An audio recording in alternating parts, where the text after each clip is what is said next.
Il fait trop froid au Québec, que serait une vidéo de recommandation d'hiver sans livre de Noël. Et c'est le coup de foudre instantané. Genre j'ai des gros plans pour cet hiver-là. Hello, j'espère que vous allez bien. Aujourd'hui, on se retrouve dans une nouvelle vidéo. On se retrouve dans mes recommandations et ma pile à lire pour cet hiver. À chaque saison, je vous fais cette vidéo-là où je vous recommande des livres que vous devriez lire cet hiver. Et ensuite de ça, on parle de ma pile à lire, donc de tous les livres que je veux lire durant l'hiver. J'ai mis mon chandail tout doux pour se mettre un petit peu dans le mode des temps froids. Et j'ai beaucoup de livres à vous parler aujourd'hui. Autant beaucoup de recommandations pour vous, mais aussi une grosse TBR comme d'habitude pour l'hiver. On va se consoler en se disant qu'au Québec, l'hiver est la saison qui dure le plus longtemps, donc on a le temps de lire tous ces livres-là. En plus de ça, on sort un petit peu moins que les autres saisons dehors avant d'activités parce que justement, il fait trop froid au Québec. Donc on a le temps d'être tout cosy dans nos doudous et de lire tous ces beaux livres-là. Donc je vais commencer par les livres que je vous conseille de lire cet hiver. Donc ceux que j'ai lus, que j'ai beaucoup aimé puis que je trouve que ça donne les vibes de cette saison-ci. Premièrement, au niveau de la romance, honnêtement, habituellement, c'est tout le temps là que j'ai le plus de livres à vous recommander. Par contre, durant l'hiver, je lis, oui, beaucoup de romances comme toujours parce que c'est mon genre littéraire préféré, mais je vais aussi plus vers d'autres genres qu'on va parler tantôt, mais on va commencer par la romance. Donc le premier livre que je vous conseille, c'est November 9 de Colleen Hoover. Je sais que cet auteur-là n'est pas fait pour tout le monde. Par contre, moi j'ai lu presque tous ses livres et je les ai beaucoup aimés. Certains plus que d'autres, mais ça c'en est un que j'ai beaucoup aimé. November 9, habituellement c'est cool de lire au mois de novembre, mais même à ça je trouve vraiment que ça donne les vibes. En fait dans ce livre-là, on suit Fallon et Ben. Ils se rencontrent un 9 novembre à Los Angeles et ils passent une journée ensemble. C'est un peu le coup de foudre entre les deux, mais Fallon part le lendemain pour New York parce qu'elle s'en va travailler sur Broadway si je me trompe pas.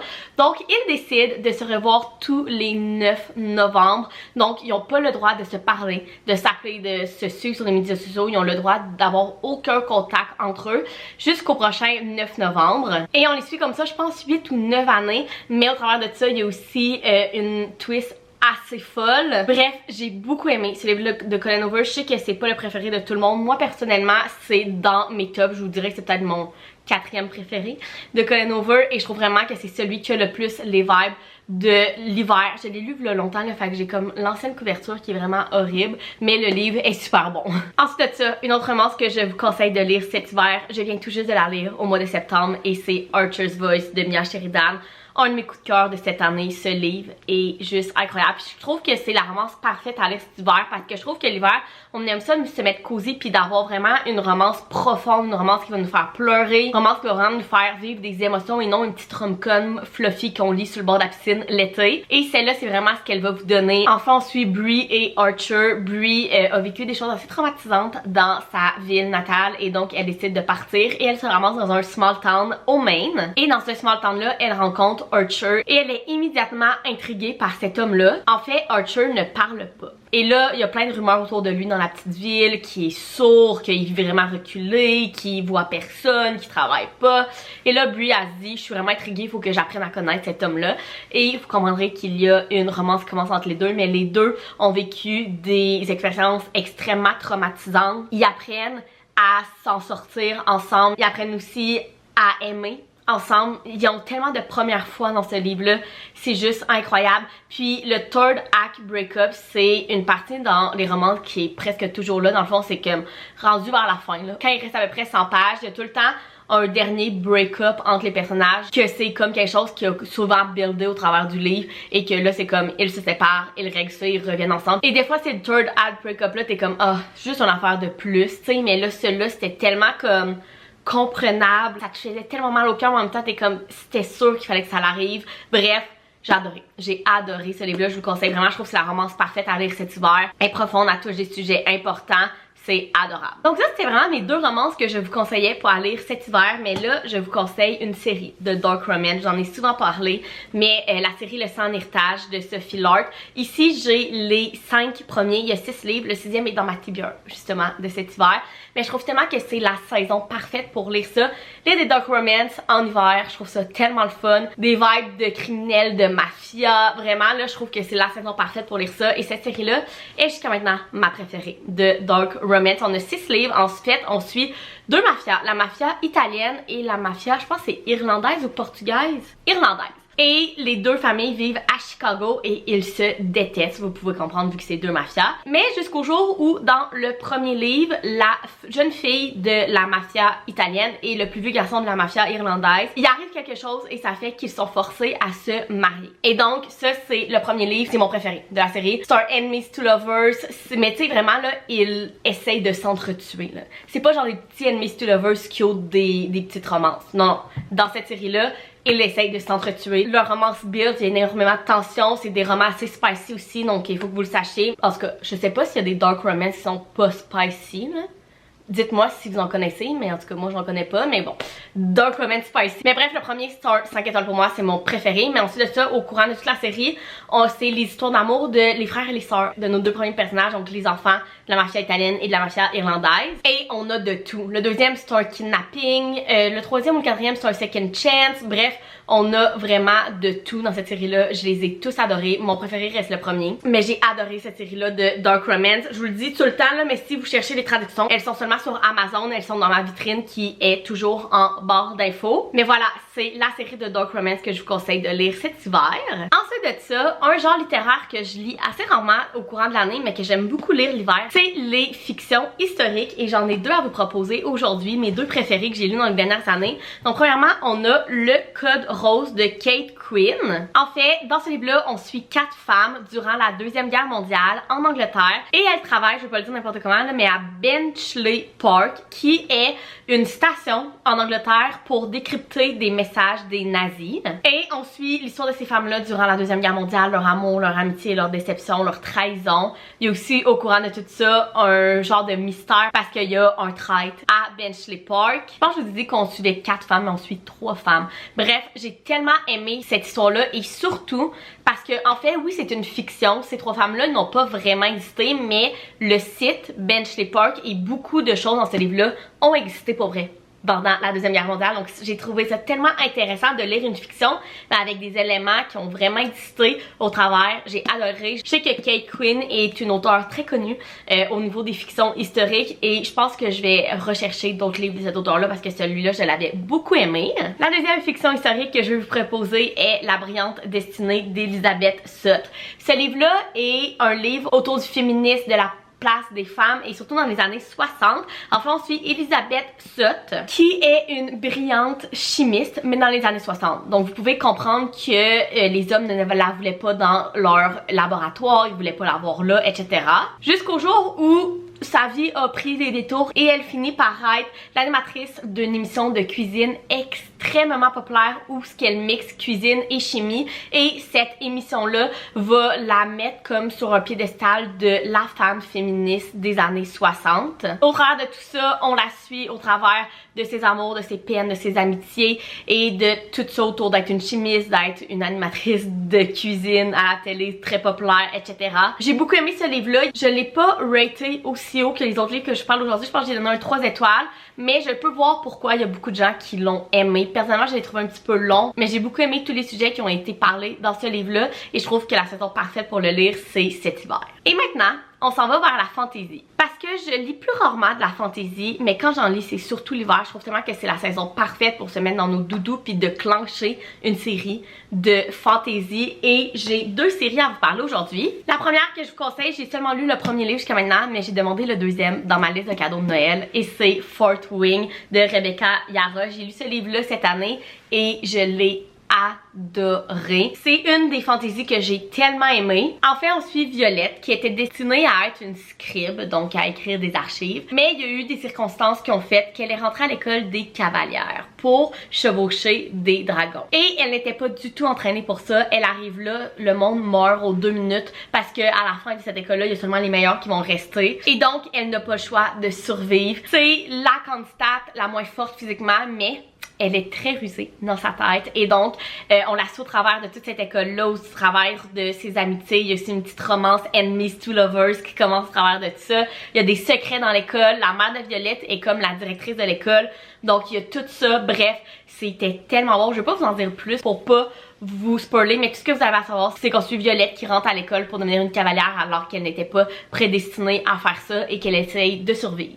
Et c'est juste incroyable. J'ai trouvé que le début est un petit peu long à prendre, mais une fois qu'on rentre vraiment dans l'action, c'est juste incroyable comment ce livre finit. Il faut absolument que je lise Iron Flame cet hiver, c'est obligatoire, mais j'ai beaucoup aimé ce livre-là, puis pour une fille qui ne lit pas énormément de fantasy, ça veut dire que je l'ai vraiment aimé. Et l'autre série de fantasy que je veux vous conseiller est la saga Dorian de Raven Kennedy. Je pense que je vois pas l'auteur. Ouais, exactement. Il y a 5 livres de sortie jusqu'à maintenant. Je pense qu'il va en avoir 6 en tout dans cette saga-là. Je vous en ai parlé quand même souvent. J'ai vraiment pas aimé les 2 premiers, mais j'ai beaucoup aimé le 3 et le 4. J'ai une relation assez amour-haine avec cette série-là. En fait, j'avais pas regardé les trigger warnings. Regardez s'il vous plaît les trigger warnings avant de commencer cette série-là. J'ai eu beaucoup de difficultés, mais plus la série avance, plus que j'adore. En fait, dans cette série-là, on suit Oren, qui est faite d'or. Donc, toute sa peau, ses cheveux, tout est en or. Et elle est la possession du roi Midas. Donc, dans ce monde-là, il y a 6 châteaux. Et Midas est le roi du 5e ou du 4e, bref, on s'en fout.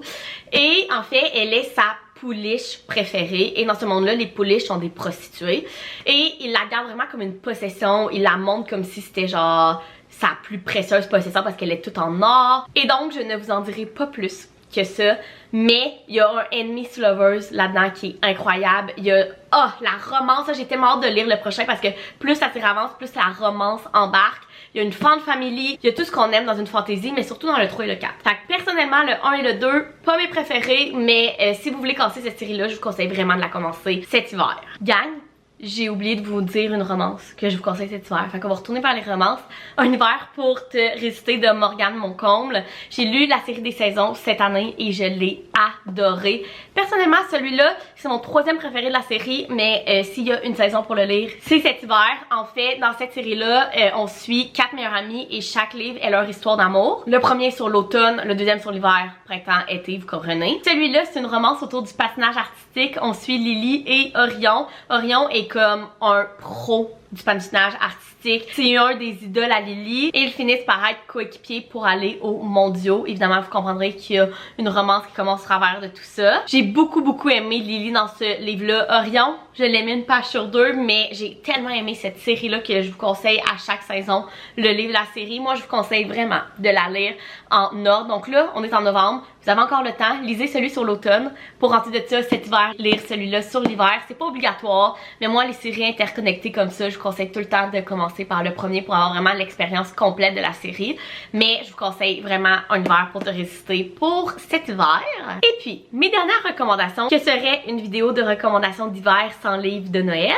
Donc, j'ai 4 livres à vous recommander. On va commencer par mon préféré. Mon livre préféré de Noël ever est Un jour en décembre de Josie Silver. C'est pas le livre avec le plus de vibes de Noël que j'ai jamais lu, mais c'est celui que j'ai préféré. En fait, dans ce livre-là, on suit Laurie, Jack et Sarah. Laurie et Sarah sont meilleures amies et colocs. Et en fait, Laurie, un bon jour, elle est dans l'autobus pour revenir du bureau et elle voit au travers de la fenêtre un homme, Jack. Et c'est le coup de foudre instantané. Mais les deux n'ont pas le temps de rejoindre l'autre que les portes d'autobus referment et qu'il s'en va. Et ensuite de ça, pendant 1 an, Laurie avec sa meilleure amie Sarah cherche partout dans Londres pour retrouver ce fameux garçon qu'elle ne retrouve pas. Jusqu'au jour où Sarah revient à l'appartement avec son nouveau chum qui est Jack, le gars de l'autobus. Et là, il y a un genre de triangle amoureux qui commence, mais au travers de genre 7 ou 9 ans, là, je m'en souviens plus, on les suit à chaque hiver, je vous dirais. Durant toutes ces années-là, il y a des romances, il y a des amitiés, il y a des chicanes, il y a des peines au travers les 3 personnages. J'ai tellement trouvé que c'était un roman vrai. Je trouvais pas que c'était un roman de Noël genre full romancé, vous comprenez? C'était vraiment un roman vrai. J'ai adoré l'évolution de nos personnages. J'ai tellement aimé aussi le fait que ça se fait en Angleterre, qu'on voit vraiment l'hiver, Noël au travers des yeux des Anglais, justement à Londres, etc. Bref, j'ai adoré ce livre-là, puis c'est vraiment mon livre préféré de Noël.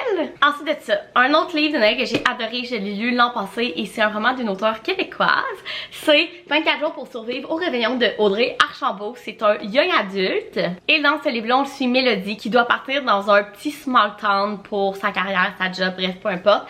Et tout se passe mal. C'est juste avant Noël. Ça dit en arrière ce qu'elle n'a pas prévu dans son plan de match détaillé, une tempête de neige sortie de nulle part, se retrouver dans un village perdu en mode Noël sur la vodka, mentir dans un moment de panique, les sourires fendants gossants du mystérieux barista. Elle est prise dans ce small town là parce qu'elle peut pas repartir à cause d'une tempête de neige. Et là, il y a une fan family incroyable qui se déroule. On la suit au travers de ses amitiés, d'une petite romance. C'est vraiment concentré sur Mélodie. Puis toutes les autres choses sont vraiment sur le côté. Donc il y a une petite romance à côté, il y a des amitiés à côté, il y a une fan family à côté. On suit vraiment notre personnage puis son évolution au travers de ce problème-là. Et ce que j'ai surtout aimé de ce livre-là, c'est qu'il est écrit tellement le fun. Il est genre écrit par jour. Il y a des textos, il y a des listes, il y a des courriels. Genre, c'est tellement le fun à lire. Moi, genre, j'ai adoré ça. Je l'ai clenché dans une journée. Regardez, ici, c'est genre des souvenirs de quand elle était jeune. Comment c'est écrit, c'est tellement le fun. Ça se lit tellement vite, facilement, et t'as tous les vibes de Noël là-dedans. J'ai adoré ce livre-là, je vous le conseille vraiment. Puis c'est un young adulte, fait que même pour les plus jeunes, c'est vraiment un bon livre pour le temps des fêtes. Et finalement, les deux autres livres que je veux vous conseiller, ça fait partie des Hugo Poche chez Hugo New Romance. C'est des petits livres poche du temps des fêtes. Et là, Hugo New Romance en ont, je peux même pas vous dire combien, ils en sortent genre une dizaine par année. Et ils sont tout le temps le fun, c'est des rom-coms, pas prise de tête, super le fun autour de Noël. Moi j'ai lu ces deux-là, donc premièrement Le Pull Moche, recherche partenaire pour Noël de Fanny Mijani. Et dans ce livre-là, on suit notre personnage principal qui travaille pour une entreprise de pull moche. Et en fait, elle s'en va dans le Grand Nord canadien pour justement promouvoir cette entreprise-là. Et rendu là, il y a toutes les vibes de Noël. Dans le Grand Nord canadien, il y a une romance aussi qui commence. J'ai beaucoup aimé ce livre-là. Et sinon, celui-là, c'est Le Fils du Père Noël est un conte de Ellie Bonnet. C'est un small town, c'est un second chance romance. En fait, on suit notre personnage principal qui retourne dans son petit village d'enfance pour aider son père, si je me trompe pas. Et elle revoit son amour d'enfance qui est le fils du monsieur qui fait le Père Noël dans le small town. Bref, des petites romances fluffy avec toutes les vibes de Noël. Puis moi j'ai lu ces deux-là, mais il y en a plein d'autres. Je vous conseille d'aller voir puis de lire en arrière puis voir lequel que vous préférez. Mais c'est vraiment des bons livres, pas de prise de tête pour le temps des fêtes. Tous mes livres viennent de tomber. Bref, c'était tous les livres que je vous conseillais à lire cet hiver. Je pense que vous en avez une bonne pile pour passer les prochains mois froids. Et on va passer aux livres que moi je veux lire durant l'hiver. J'en ai une grosse pile.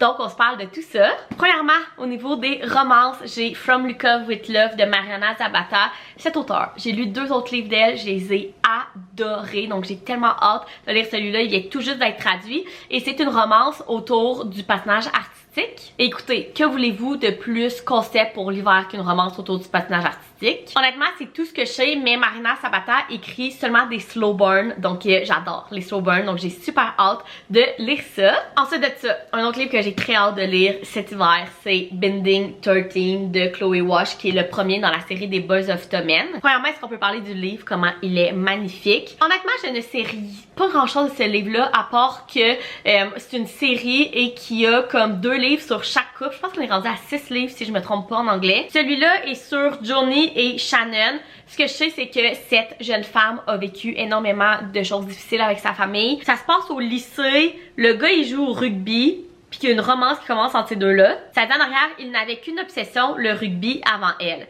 Elle ne désirait qu'une chose, survivre avant lui. Ça a tellement l'air bon, ça a l'air profond. J'entends que des avis positifs sur ce livre-là, sauf une de mes amies qui l'a pas aimé. Fait que j'ai très hâte de faire mon propre avis. Honnêtement, j'ai l'impression que je vous montre que des livres qui sont énormes. Genre, j'ai des gros plans pour cet hiver-là. Tous les livres que je vous montre en ce moment font comme 500-600 pages minimum. Mais bref, les 2 prochains livres, c'est des romances autour du hockey. Évidemment, l'hiver, romance autour du hockey, c'est comme concept. Et le premier est Pucking Around de Emily Rath. C'est le premier livre dans la série Les Races de Jacksonville. C'est une romance autour du hockey. Par contre, de ce que j'ai su, c'est extrêmement spicy. Et juste regarder les trigger warnings au début du livre, je peux comprendre. Je sais pas trop si on peut dire que j'ai été traumatisée par ces trigger warnings-là, mais j'ai hâte de voir, honnêtement, mais j'en ai entendu vraiment du bien. Fait que j'ai vraiment hâte de lire cet hiver. Il est gros. Il est énorme, là, je vais vous dire. Il fait combien de pages? Là? Il fait 830 pages. Ça n'a pas d'allure. Mais très intriguée de le lire. L'autre romance autour du hockey que je veux lire cet hiver, c'est Mile High de Liz Stamford. Ce livre-là, j'attends tellement avec impatience d'avoir le temps de le lire. En fait, de ce que j'ai compris, on suit une romance entre un joueur de hockey et une hôtesse de l'air du jet privé de cette équipe-là de hockey. Donc, c'est une romance un peu interdite. J'ai entendu tellement de bien sur cette série-là. Tout le monde capote. Puis de ce que j'ai compris, plus la série avance, plus les livres sont bons. Donc je suis très intriguée. Encore une fois, un livre qui fait genre 700 pages, mais j'ai très hâte de le lire. C'est un de mes prochains, je pense. Ensuite de ça, un livre que vous serez pas surpris qui est dans ma tibiole cet hiver, mais c'est Magnolia Parks 3 The Long Way Home. Ce livre, j'ai tellement hâte de le lire. Magnolia Park, c'est un de mes plus gros coups de cœur de cette année. Ensuite de ça, j'ai lu Daisy Hates que j'ai beaucoup aimé aussi. Et là, on retourne vers Magnolia et BJ et j'ai l'impression que ce livre-là va me faire pleurer ma vie. Tout ce que je vois sur les médias sociaux, c'est du monde qui ont lu ce livre-là puis qui revoient juste la couverture puis qui se remettent à pleurer. Fait qu'il faut que je sache qu'est-ce qui se passe entre nos deux personnages.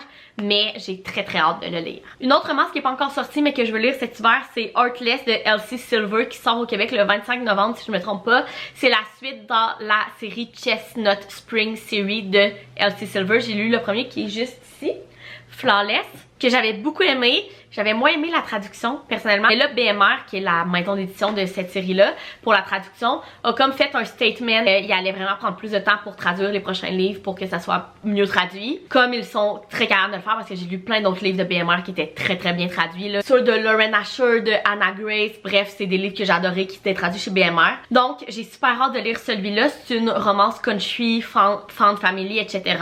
Ensuite de ça, une autre romance que je veux lire cet hiver, c'est If He Had Been With Me de Laura Nolin. Romance young adulte que j'ai compris mais qui va me briser le cœur. J'ai entendu des reviews positifs et négatifs, donc j'ai super hâte de me faire mon propre avis. De ce que j'ai compris aussi nos personnages, que quand ils étaient jeunes, ils étaient inséparables, mais il y a quelque chose qui a changé, qui fait qu'aujourd'hui, je pense qu'ils sont dans la même école, mais qu'ils ne se parlent plus. Et ensuite de ça, je sais pas sur un second chance, c'est quoi le reste, j'en ai aucune idée, mais j'ai très hâte de le lire. Ensuite de ça, je vous en parlais tantôt, mais la dark romance que je veux lire cet hiver, c'est Le poids du sang de Sophie Lord, qui est le dernier dans la série Le Sang d'héritage. Il faut que je termine cette série-là avant la fin de l'année. Donc, il faut que je le lise avant que l'année termine. Donc, oui, c'est dans ma TBR d'hiver, mais c'est aussi dans ma TBR avant la fin de l'année. Il faut que je termine cette série-là. Je suis en ce moment dans un rush de terminer des séries avant la fin de l'année. Il y a un reading vlog qui va sortir au courant du mois de décembre par rapport à ça. Mais là, je suis comme, ok Marie-Ève, t'as genre 4-5 séries que t'as le dernier livre dans ta DBR. Il faut que tu les finisses avant la fin de l'année pour qu'en 2025, on puisse peut-être commencer des nouvelles séries ensemble.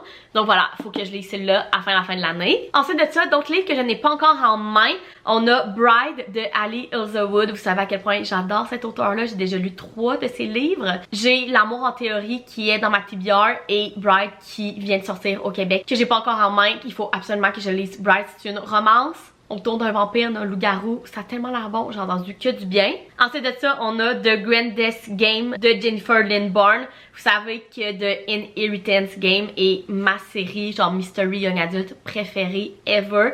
Et là, on en a un autre. C'est pas la suite de cette série-là, mais je pense qu'on voit les mêmes personnages. Bref, j'ai très hâte de lire ce livre-là. Ensuite de ça, on a Rien n'est vrai de Lisa Joel. C'est un des 2 thrillers qui sont dans ma TBR de cet hiver. J'en ai 2, dont celui-là. Lisa Joel, j'ai lu déjà 2 ou 3 de ses livres que j'ai beaucoup aimé, mais j'ai pas encore eu de coup de cœur de cet auteur-là. Mais celui-là, il a tellement été populaire en anglais quand il est sorti que j'ai super hâte de le lire. Thriller, mystery autour d'un podcast. J'ai très hâte de le découvrir. Ensuite de ça, on a La femme de ménage voit tout de Frida McFadden qui sort le 2 décembre. Écoutez, ce livre-là, dès qu'il sort, je saute dessus. C'est le dernier dans la trilogie de La femme de ménage. Les 2 premiers ont été des gros coups de cœur pour moi. Le premier, La femme de ménage, reste mon thriller préféré ever. Il n'y a rien qui l'a détrôné encore. J'adore ce thriller-là, donc j'ai super hâte de lire le dernier, voir qu'est-ce qu'elle va avoir fait avec la fin de cette série-là. Donc maintenant, on rentre dans la dernière section de ma TBR de l'hiver et les fantaisies. On a Powerless de Lauren Robert qui sort là, je pense qu'il sort le 25 novembre. J'ai tellement hâte qu'il sorte. L'édition français collector est tellement belle. Ça l'a juste pas d'allure. Je sais pas grand chose de cette série-là, si je me trompe pas. Il y a 2 livres, puis le 3e va sortir bientôt, si je me trompe pas, l'année prochaine. Mais c'est un fantasy que tout le monde a capoté dessus, donc il faut absolument que je le lise. Ensuite de ça, j'ai le 2e et le 3e dans la série. Il était une fois un cœur brisé, donc j'ai le 2e qui est Ils vécurent malheureux à jamais, et le 3e qui est Un baiser d'amour maudit. En fait, je voudrais relire cette trilogie-là. J'ai lu le premier. Pas cette année, l'an passé si je me trompe pas. Et le monde ont tellement capoté sur cette série-là. Puis honnêtement, le premier, ça n'a pas été un coup de cœur pour moi. Fait que j'ai vraiment le goût pendant le temps des fêtes, j'ai 2 semaines de vacances, de m'asseoir et de clencher les 3 livres. Faut vraiment savoir c'est quoi que le monde ont trouvé dans cette série-là que j'ai pas vu dans le premier. Donc les 2 derniers c'est dans ma TBR, mais aussi le premier pour pouvoir me clencher la trilogie. Ensuite de ça, on a parlé de la série tantôt. Donc le 5e, Gold, est dans ma TBR. Donc c'est le tome 5 de la saga de Reine de Raven Kennedy. Encore une fois, j'en ai parlé tantôt. J'ai super hâte de continuer cette série-là puis de voir où est-ce que ça s'en va. Chaque livre termine sur une twist. Donc le dernier a terminé sur une twist à 5 ans. Donc j'ai super hâte de lire celui-là pour voir une grosse brique. J'ai l'impression que plus la série avance, plus les livres sont gros dans cette série, mais j'ai super hâte de le lire. Ensuite de ça, Iron Flame, je vous ai dit tantôt qu'il était dans ma liste de cadeaux de Noël. Super hâte de continuer la série de Fort Wing et je pense que le troisième sort en anglais au mois de janvier. Donc il serait temps que je lise le deuxième pour être prête quand la traduction du troisième va arriver. Et finalement, j'ai seulement un des livres, mais pour cet hiver, je veux lire toute la série des ACOTAR. J'ai lu le premier cette année que j'ai beaucoup aimé, mais j'ai pas trouvé le temps de la continuer. Et là, cet hiver, il faut absolument que je continue cette série-là. C'est 5 livres. Donc, comme je l'ai dit, j'ai lu le premier. Le deuxième, c'est Un palais de colère et de brume. Et ensuite de ça, les 3 autres, je ne les ai pas encore. J'ai dit que le deuxième était le préféré de tellement de gens. Donc, j'ai super hâte de continuer cette série-là. Puis de voir aussi c'est quoi la hype autour de cette série-là. Mais j'avais beaucoup aimé le premier. Beaucoup d'action. Honnêtement, c'est comme la série fantastique, culte des dernières années, là.